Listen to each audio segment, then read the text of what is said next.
तो मेरे प्यारे बच्चों, आज मैं आपको बताऊंगा कि KLMN के आधार पर इलेक्ट्रॉनिक विन्यास कैसे बनाते हैं। ठीक है। और हम लोग यहाँ से संयुक्ता कैसे निकालते हैं। ठीक है। और कैसे पता करेंगे कि ये अक्रिय गैस है या धातु है या अधातु है। ठीक है। तो चलिए, इसको पढ़ने से पहले थोड़ा सा हम देखिए एक एटम का निर्माण करते हैं। ठीक है। क्या एटम मतलब परमाणु।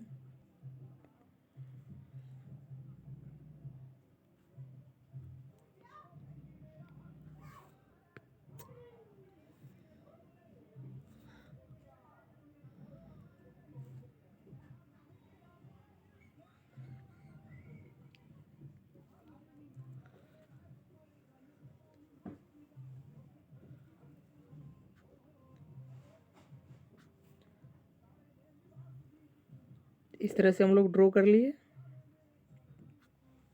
अब ध्यान से देखिए, ये हमारा क्या हुआ, परमाणु का नाभिक। ठीक है। तो परमाणु के नाभिक में क्या पाया जाता है, कोई पूछेगा परमाणु के नाभिक में क्या पाया जाता है, तो क्या बोलेंगे, परमाणु के नाभिक में देखिए, इसको नोट इधर करके लिखते हैं। परमाणु के नाभिक में क्या पाया जाता है, प्रोटॉन और न्यूट्रॉन। ठीक है। परमाणु के नाभिक में क्या पाया जाता है, तो प्रोटॉन और न्यूट्रॉन। ठीक है। प्रोटॉन एक में चार्ज होता है धनात्मक, ठीक है, धनावेश होता है, और न्यूट्रॉन में क्या होता है, चार्ज नहीं। और इसके चारों ओर ये जो हमारा ये रास्ता है, ये वाला, ये सारा जो रास्ता है हमारा, इसमें इलेक्ट्रॉन क्या करता है, एक वृत्ताकार पर कक्षा में चक्कर लगाते रहता है। ठीक है। इलेक्ट्रॉन क्या करता है, ये चक्कर लगाते रहता है ये सब कक्षा में।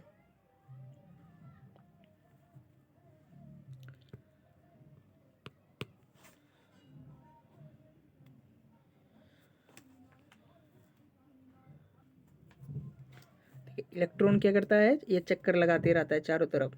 तो इलेक्ट्रॉन को हम लोग किसे रिप्रेजेंट करते हैं, ई के द्वारा। ठीक है। इलेक्ट्रॉन को किसके द्वारा, तो इलेक्ट्रॉन को ई के द्वारा हम लोग रिप्रेजेंट करते हैं। इलेक्ट्रॉन एक कैसा कण है, तो इलेक्ट्रॉन एक ऋणावेशित कण है। ठीक है। इस पर क्या चार्ज रहता है, तो 1.6 गुना 10⁻⁻19 कूलम। ठीक है।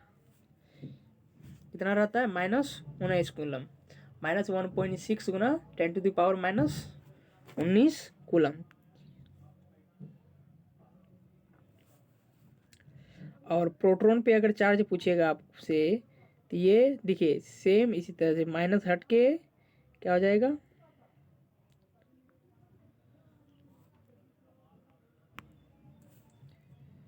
तो प्रोटॉन पे कैसा चार्ज होता है, धनावेशी, तो 1.6 इंटू 10⁻, कितना होता है, -19 कूलम। ठीक है। थोड़ा सा लिखाने में दिक्कत हो रहा है, क्यों पता नहीं चल रहा है। -19 कूलम। ठीक है। और न्यूट्रॉन पे कोई पूछेगा क्या होता है, न्यूट्रॉन पे कोई चार्ज नहीं होता है। ठीक है। न्यूट्रॉन पे क्या होता है, कोई चार्ज नहीं होता है। तो ध्यान से देखिए, इसी कक्षा को जैसे हम लोग पढ़े थे बचपन में, पहले एक कक्षा में, फिर दूसरी कक्षा में, तीसरी कक्षा में, इसी तरह से जो इलेक्ट्रॉन है, ये कक्षा में क्या होता है, चक्कर लगाते रहता है। ये जो जितना कक्षा है, ये सब सारा कक्षा में क्या होता है, चक्कर लगाते रहता है। तो अब ध्यान दीजिए, कोई बोले कि किस कक्षा में कितने विद्यार्थी, जैसे कक्षा 1 में पढ़ेंगे वहाँ कितना विद्यार्थी, फिर कक्षा 2 में गए तो फिर वहाँ कितना विद्यार्थी है, कक्षा 10 में कितना विद्यार्थी है। उसी तरह से यहाँ कहा गया है कि के कक्षा, देखिए इसको हम लोग कक्षा से डिनोट करते हैं, KLMN। तो अब कोई पूछेगा कि के कक्षा में कितना इलेक्ट्रॉन रह सकता है। ठीक है। जैसे कोई बोले कक्षा 1 का क्लास में कितना विद्यार्थी रह सकता है, कक्षा 10 क्लास में कितना विद्यार्थी रह सकता है, उसी तरह से ये कक्षा जो है परमाणु मंडल का, इसमें भी के कक्षा में कितना इलेक्ट्रॉन रहेगा, एल कक्षा में कितना इलेक्ट्रॉन रहेगा, फिर एम कक्षा में कितना इलेक्ट्रॉन रहेगा, और एन कक्षा में कितना इलेक्ट्रॉन रहेगा। तो अब ध्यान से देखिए, तो किसी भी कक्षा में इलेक्ट्रॉनों की अधिकतम संख्या निकालने के लिए एक सूत्र दिया है। कैसा सूत्र है, ठीक है, कक्षा में अधिकतम इलेक्ट्रॉनों की अगर संख्या हम लोग निकालेंगे 2n²। कोई पूछेगा कक्षा में अधिकतम इलेक्ट्रॉनों की संख्या कैसे निकालेंगे, तो ये सूत्र है 2n²। n हमारा क्या है, कक्षाओं की संख्या, ठीक है। जैसे k कक्षा के लिए होगा तो n का मान 1 लेंगे, l कक्षा में रहेगा तो n का मान 2 लेंगे, m कक्षा में रहेगा तो k का मान हम लोग लेंगे, सॉरी n का मान लेंगे 3। अगर n कक्षा में रहेगा तो k का मान हम लोग 4 लेंगे, और o कक्षा में अगर इस तरह से रहेगा तो क्या लेंगे, 5 लेंगे। तो ऐसे तो हमारा k l n के ही होता है, o होता है नहीं, ठीक है। लेकिन आपको बता दिए, तो किसी भी कक्षा में अधिकतम इलेक्ट्रॉनों की संख्या निकालने के लिए सूत्र क्या है हमारा, 2n²। देखिए इसी सूत्र पे बैठा के अभी हम लोग k की क्षमता, l की क्षमता, m की क्षमता और n की क्षमता हम लोग निकालेंगे।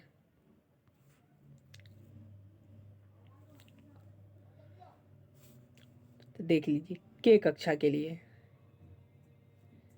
तो k कक्षा के लिए सूत्र पहले बताइए, सूत्र क्या था हमारा, 2n²। क्या है सूत्र, 2n²। तो k कक्षा के लिए n का मान हमारा कितना होगा, 1। तो 1 का होल स्क्वायर इक्वल टू 1 का होल स्क्वायर कितना होता है, 1। तो 2 1 जा 2। अगर l कक्षा के लिए बोलेगा अब, तो l कक्षा के लिए n का मान कितना होगा, बोलिए, l कक्षा के लिए n का मान 2। तो 2 इंटू 2 का होल स्क्वायर, तो 2 का स्क्वायर कितना होता है जी, 4, ठीक है। अब गुना कर दीजिए, 2 4 जाए कितना होगा, 8, ठीक है। तो k कक्षा में अधिकतम कितना इलेक्ट्रॉन रह सकता है, तो अधिकतम 2, और m कक्षा में कितना इलेक्ट्रॉन अधिकतम रह सकता है, तो 8, ठीक है। तो उसके बाद m कक्षा देखेंगे,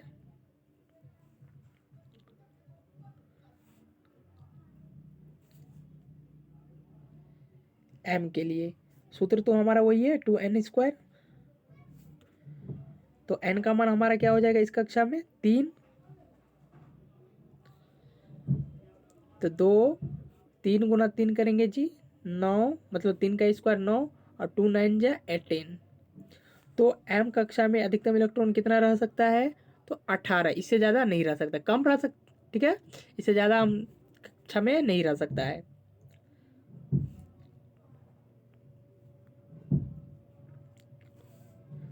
अब o n कक्षा में देखते हैं।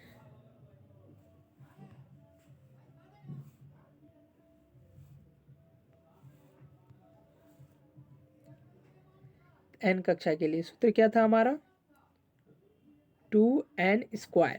n का मान क्या हो जाएगा यहाँ पे, 4, ठीक है। तो 4 का स्क्वायर 16, कितना हो गया, 16 दूनी 32, ठीक है। तो k कक्षा में कितना इलेक्ट्रॉन रह सकता है, 8। m कक्षा में, सॉरी l कक्षा में, बोलिए 18, सॉरी k कक्षा में इलेक्ट्रॉन 2 रह सकता है, l कक्षा में 8, m कक्षा में कितना, 18, और n कक्षा में कितना रह सकता है, 32।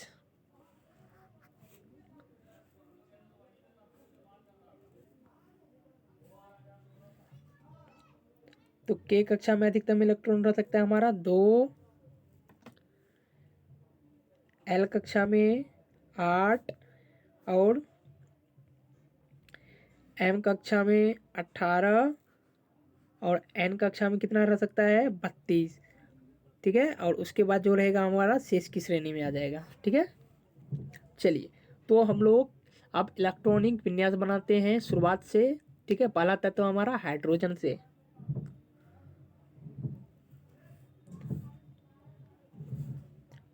तो हाइड्रोजन, तो देखिए हाइड्रोजन का आपको संकेत भी आना चाहिए और परमाणु संख्या भी आना चाहिए, तब आप इलेक्ट्रॉनिक विन्यास बना सकें।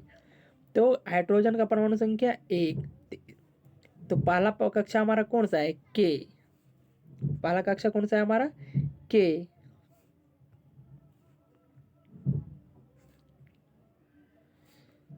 तो पहला कक्षा में कितना इलेक्ट्रॉन होना चाहिए, अधिकतम 2। तो लेकिन क्या हाइड्रोजन के पास 2 इलेक्ट्रॉन है, नहीं। देखिए इसका परमाणु संख्या 1 ही है, तो अब क्या कैसे होगा, तो इसका क्या होगा, 1 ही होगा, ठीक है।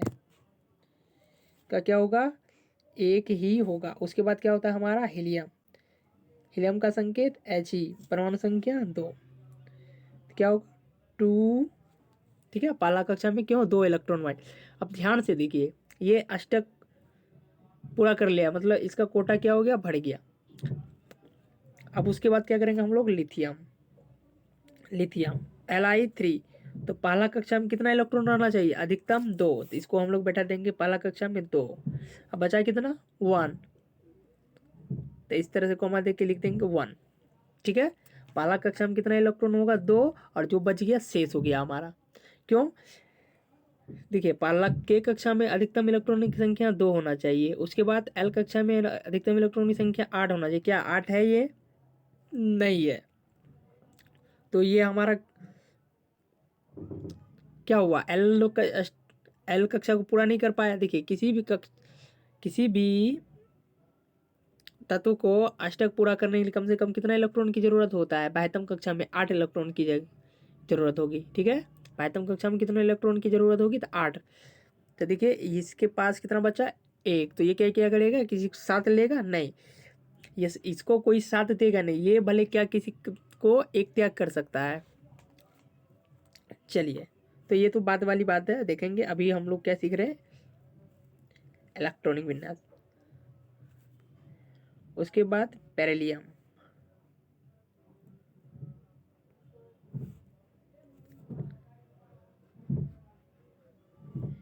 Be4। तो पहला कक्षा में कितना बैठेगा 2। उसके बाद देखिए पहला कक्षा पूरा कर लिया, जो बच गया वो क्या हो गया, शेष ब्रॉन B5। ये कितना होगा 2, और कितना होगा 3। ठीक है, पहला कक्षा पूरा कर लिया, और जो बच गया ये हमारा क्या होगा, शेष। अब उसके बाद हम लोग देखेंगे कार्बन, कार्बन का संकेत C, और परमाणु संख्या 6, 2 4। ठीक है, उसके बाद नाइट्रोजन, नाइट्रोजन का संकेत N, परमाणु संख्या 7। तो पहला कक्षा में कितना बैठेगा 2। उसके बाद जो बच गया 5 हमारा क्या हो गया, शेष। देखिए 2 5 कितना हो गया, 7 होगी। अब उसके बाद क्या होगा, ऑक्सीजन, तो ऑक्सीजन, ऑक्सीजन का क्या होता है O8, O8। तो पहला कक्षा में कितना इलेक्ट्रॉन बैठेगा 2, और अंतिम में कितना बैठेगा 6। तो अब ध्यान से देखिए,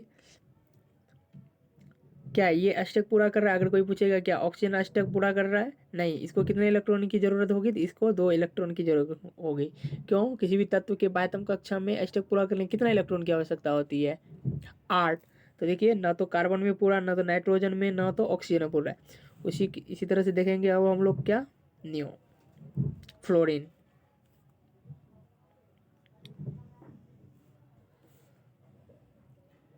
F9। तो पहला कक्षा में कितना बैठेगा 2, और कितना होगा 7। ठीक है, बहुत आसान है। उसके बाद नियोन, Ne10। इसका कितना होगा 2 8। ठीक है, अब ध्यान से देखिए, ये हमारा क्या कर लिया, के कक्षा को भी पूरा कर लिया, और एल कक्षा को भी पूरा कर लिया। ठीक है, अब उसके बाद हम लोग देखेंगे सोडियम, सोडियम का संकेत होता है Na, परमाणु संख्या 11। क्या होगा 2 8 1।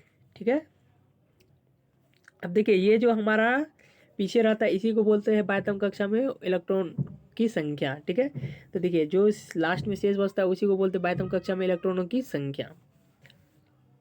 तो कोई पूछेगा सोडियम का बाह्यतम कक्षा में कितने इलेक्ट्रॉन, तो सीधा बोल देंगे कितना इलेक्ट्रॉन, तो 1 इलेक्ट्रॉन होता है। सोडियम के बाह्यतम कक्षा में कितना इलेक्ट्रॉन, 1 इलेक्ट्रॉन होता है।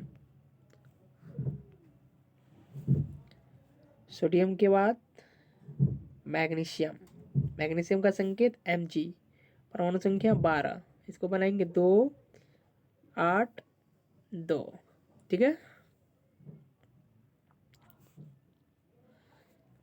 उसके बाद एल्युमिनियम Al13।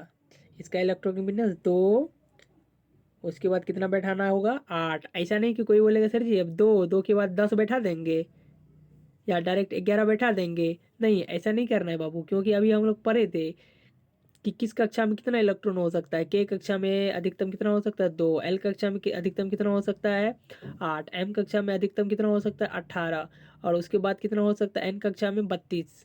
ठीक है, तो देखिए यहाँ पे हमारा क्या हुआ 8 पूरा कर लिया, उसके बाद जो बच गया वो हमारा क्या हो गया शेष। तो कितना हो गया शेष, ठीक है, कितना देखिए 2 8 10 और 3 13। अब उसके बाद क्या होगा हमारा सिलिकॉन Si14। तो इसको बनाएंगे हम लोग, क्या करेंगे 2 8 और 4। ठीक है, देखिए अष्टक पूरा कर लिया। इसके बाह्यतम कक्षा में कितना इलेक्ट्रॉन, ठीक है, कोई बोलेगा सिलिकॉन के बाह्यतम कक्षा में कितना इलेक्ट्रॉन है तो बोलेंगे 4। एल्युमिनियम के बाह्यतम कक्षा में कितने इलेक्ट्रॉन, बोलेंगे 3। ठीक है, एल मैग्नीशियम के बाह्यतम कक्षा में कितना इलेक्ट्रॉन तो बोल देंगे 2। ठीक है, यही जो हमारा है बाह्यतम कक्षा में इलेक्ट्रॉनों की संख्या। ये आपको याद रहेगा तो आप संयोजकता निकाल लीजिएगा आसानी से।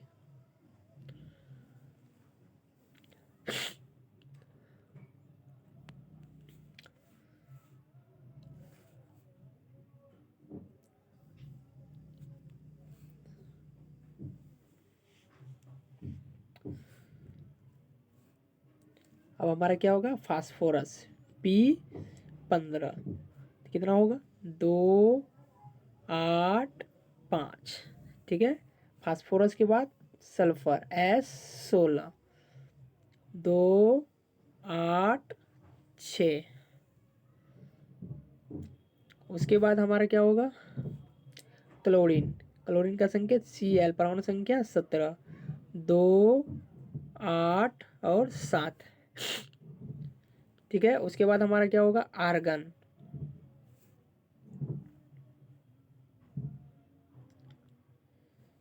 आर्गन। तो आर्गन का परमाणु संख्या कितना होता है 18, Ar18, 2 8 और 8।